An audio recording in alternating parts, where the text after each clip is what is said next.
sibuyas, carrot, sibuyas, dahon, pimenta, at nor chicken cubes, asin, otete, nawasa, harina.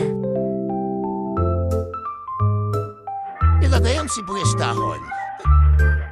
Sunod namang ilagay ang all-purpose flour. 1 kilo ang gamit namin. Tapos ilagay ang sibuyas. Hindi mo ko carrots. Paminta.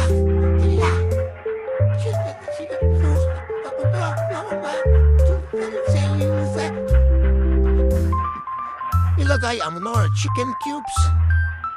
Wala pa sing fish cubes. Lagyan ng asin, pampalasa para may alat naman. Haluin. Pagkatapos mahalo, ay lagyan ng paunti-unting tubig.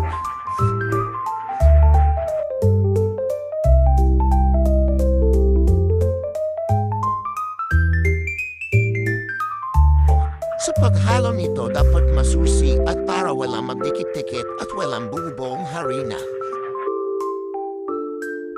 Paunti-unting tubig lamang ang ilalagay para hindi siya magdikit-dikit.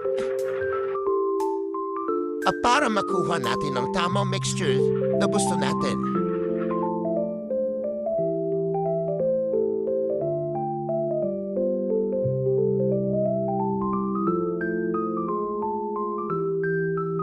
Pag nakita niyo ng malambot at medyo okay na siya, hindi na siya namumuo or may dikit-dikit, okay na itong ganitong mixtures. Nagawa tayo na ng sauce para sa ating fishball. Sa mainit na kawali, ilagay ang ketchup. Tapos lalagyan natin ang... Tapos, condense.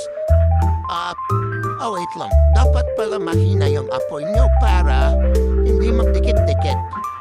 Yan, lagyan natin ng condense. So, own version yan ng sauce ni Jenna Galos, guys. Own version niya yan ng sauce. Masarap talaga siya. Hindi ko pagkakaila yan. Haluin lang natin ng mabuti.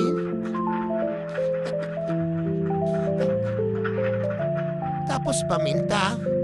Try nito, guys. Masarap talaga siya. Masarap talaga siya, lalo na pag may ano.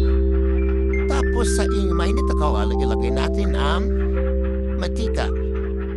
Kainitin lang natin to at ilalagay na natin ang mixture ng fishball.